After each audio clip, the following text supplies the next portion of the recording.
dal leen ak jàmm ci AGT News chaîne bi leen di jox xibaar yi wér te wóor abonné leen ngir dara bañ leen a raw. AGT News. A'uuzu billahi mina sheytaani rajim. Bismillahi rahmani rahim. Rabbi israh li sadri wa yassir li amri wahlul uqdatan min lisaani yafqahu qawli. Asalaamaaleykum mbooloo ñu ngi leen di nuyu képp ku fi teew ci sa tur ak sa sant.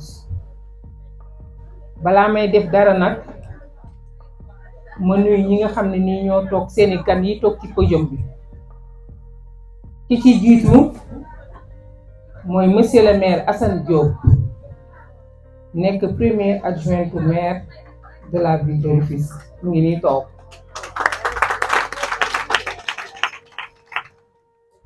kii ci sama wet nii nekk madame le maire Aminata Déthié Seck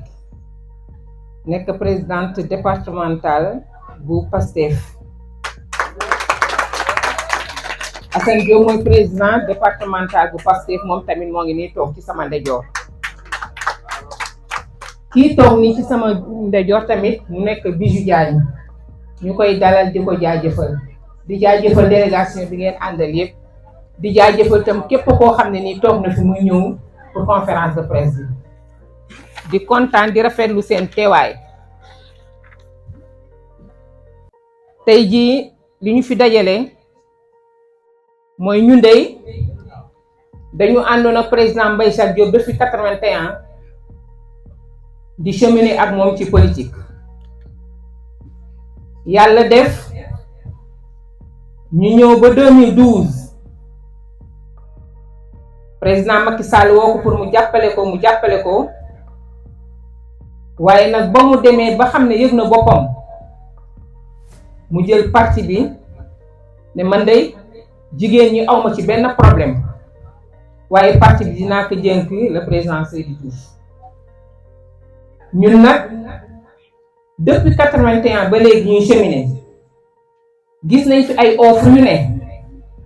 ay propositions yi nekk gis nañ ko mais waaye ñu rester fidèle à notre mentor le président Mbaye Jacques Diop. xooluñu dara bëgguñu dara ndax moom rek waaye nag ba ñu jàppale le président Macky Sall ba tey jii le président Macky Sall dem na ñun nag suñu contrat moral ak président Macky Sall yi jeex na. léegi nag ñu ne ñun nañu toog xool kan lañu war a àndal puisque li ñu liyoon ak président Macky Sall yi jeex na. ñu toog xool coalition yépp gis ne ñun daal liste Pastef moo dal suñu xel.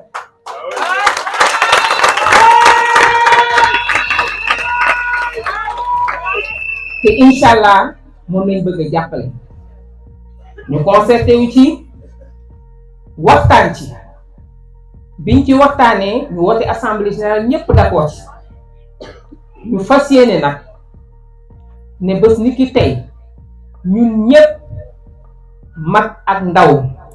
góor ak jigéen ànd nañu pour jàppale liste Pastef ci élection législative.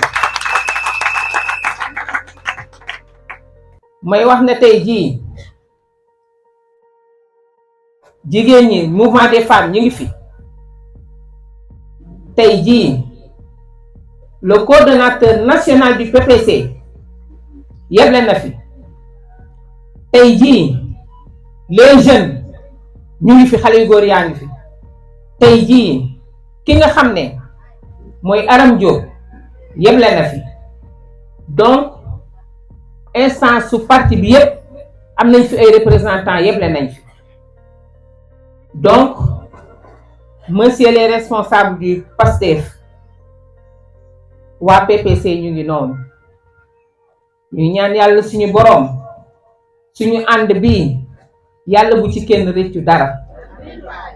ànd bu ñu am yaakaar la nag ndax lii tax ñu ànd ak yéen dañu gis ne le président Diomaye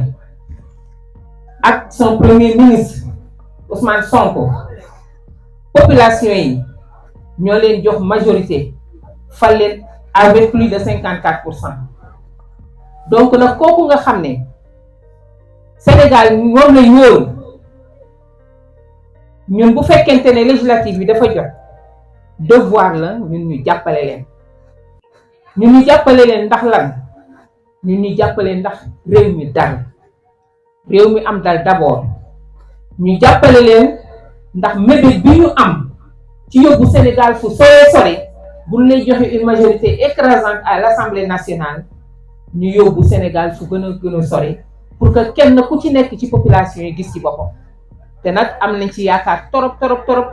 te xalaat nañ ne loolu buñ leen joxe majorité à l'Assemblée nationale bu ëllëgee kenn ku ci nekk dina ci gis boppam loolu daal moo tax ñu choisir ànd ak Pastef di ñaan yàlla suñu borom Pastef bii ni ñu gagné woon 54%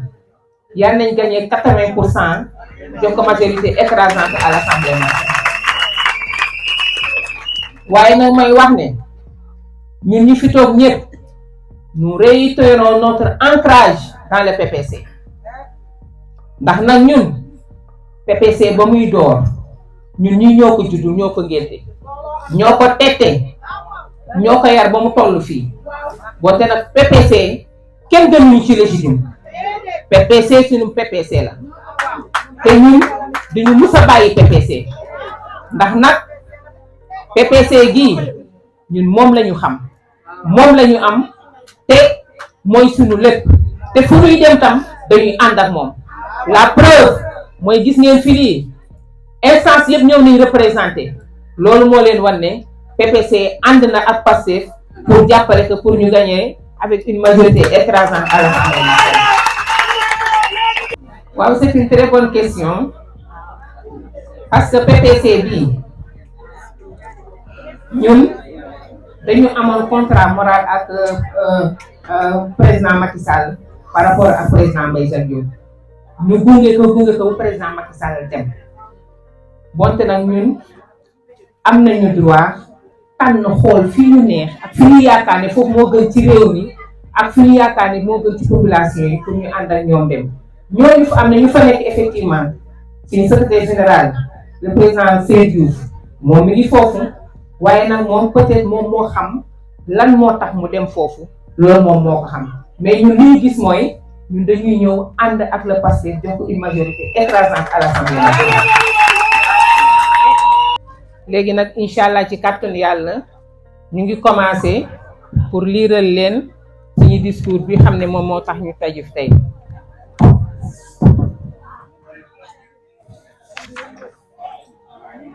Discours de renaissance et d'engagement pour le parti pour le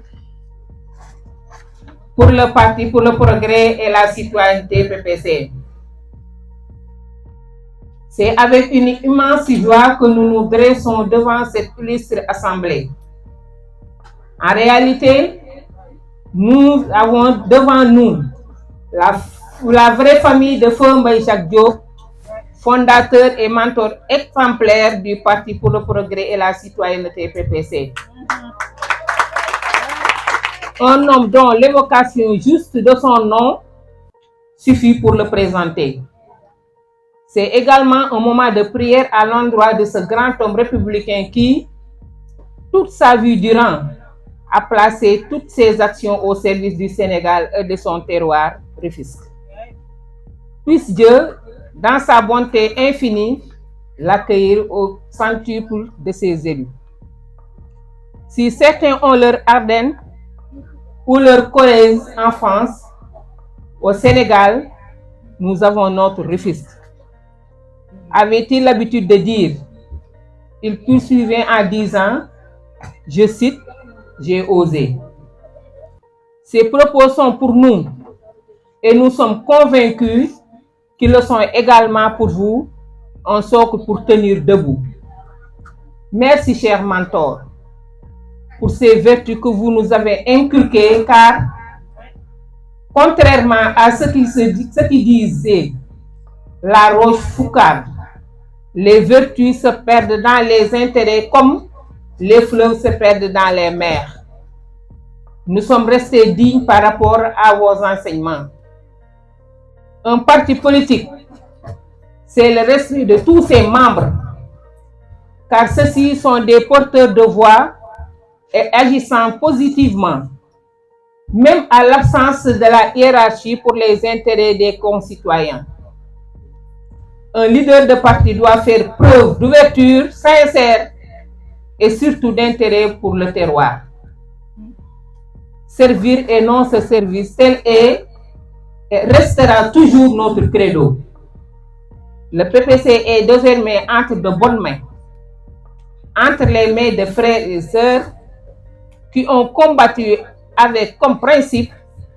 l'intégrité et le respect des valeurs morales. Dans cette nouvelle ère de la politique au Sénégal, le PPC tient à vous informer qu'il soutiendra la liste du PASTEF en vue des élections législatives du 17 novembre 2024 et même au-delà. Sur ce quaiment, nous lançons un appel solennel à tous les sympathisants du parti à venir nombreux nous rejoindre dans cette lutte pour l'intérêt des citoyens. PPC et PASTEF pour un nouveau de la politique publique, comme disait l'autre.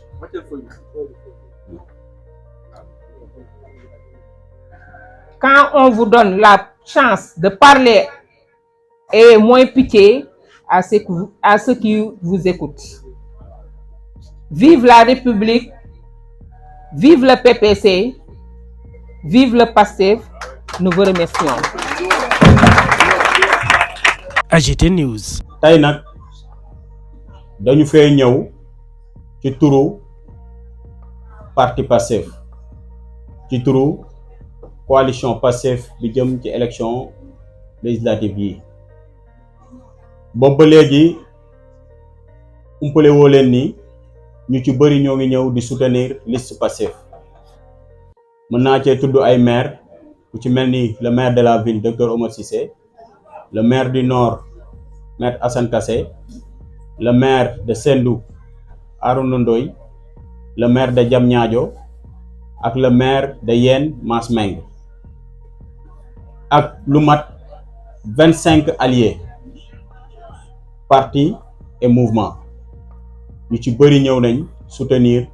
liste PASTEF loolu nag bu amee li muy wundu mooy nit ñi xam nañ li nga xamante ni moom moo mën a suqali suñu réew mooy tey jii ki nga xamante ni fal nañ ko muy le président de la République Bassirou Diomaye Faye te ngay jox ko 54%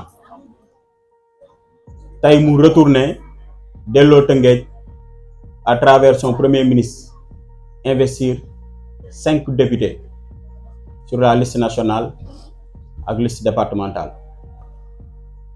kenn ngi nii suñu wet toog muy madame Aminata Déthié Seck di adjointe au maire investir ab jeune Saliou Dione 3e dëkk Bargny tête de liste bi di Issa Dione dëkk Tivaouane Peulh Khady Sarr dëkk Rufisque Ouest Habib Kane dëkk Nord Soxna Siis dëkk Diamniadio Ibrahima Mbaye magi Pastef dëkk Jokkul Salimata Dieng également mën naa ni 6e dëkk Tëngéej waaye am tànk fële nga xamante ni mooy Dakar ñu gis ne kon Rufisque cëral nañ ko bu baax a baax ci ñi nga xamante ni ñoo war a dem teewal Sénégal teewul Tëngéej fële ci pencum ndaw réew mi kon tey ñi nga xamante ni ñoo nekk ci géopolitique Tëngéej loolu rek nekk na acte boo xamante ni salué nañ ko ba mu tax ba mu pousser leen à ce que ñu ñëw soutenir la liste PASTEF loolu benn la beneen bi mooy réew mi dafa am fu mu toll foo xamante ni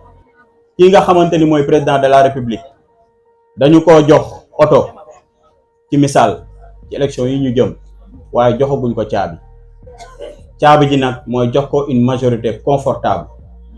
au soir du 17 novembre pour ñu am plus de 150 députés pour gën a mener suñuy politique publique loolu tey moo soññ ku ci mel ni madame le maire mi toog may wax ni suñu lëkkaloo ak moom doorul tey jii ndax kat man moom ak Aminata Déthié mi toog ñoo bokk benn bureau municipal mu yor fa liggéey bu am solo nag bu am solo yor commission di ko doxal nekk suñu conseiller ñu jàppee ko yaay ñenn ñi jàppee ko mag muy def liggéey bu am solo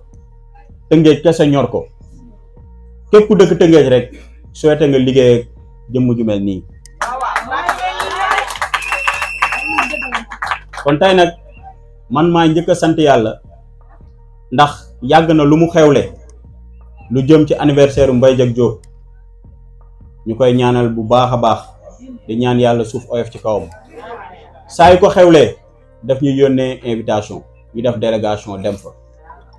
ñu gis foofu na muy mel ak na fa mbooloo mi di teewee loolu rek waa Tëngéej war nañ ko cee sant ndax chaque année mu organiser ko kon tey bu nekkee ab actrice politique nekk une dame de fer conscient des enjeux ibbi bëtam war a yëy yàbb ci ni politique di doxee gis ni réew mi fii mu jëm soutenir ñii fi ne mooy yoon moom mu dajale ñi nga xamante ne ñoo nekk PPC ñëpp mag ndaw góor ak jigéen gis nañ ñi ñëpp teew nañ décider ne sans rien y attendre amul benn intérêt boo xamante ne ñoo ngi ko ciy xaar réew mi jag réew mi développé suqali rek moo leen indi loolu ñun duñu def lu dul di leen sant di leen gërëm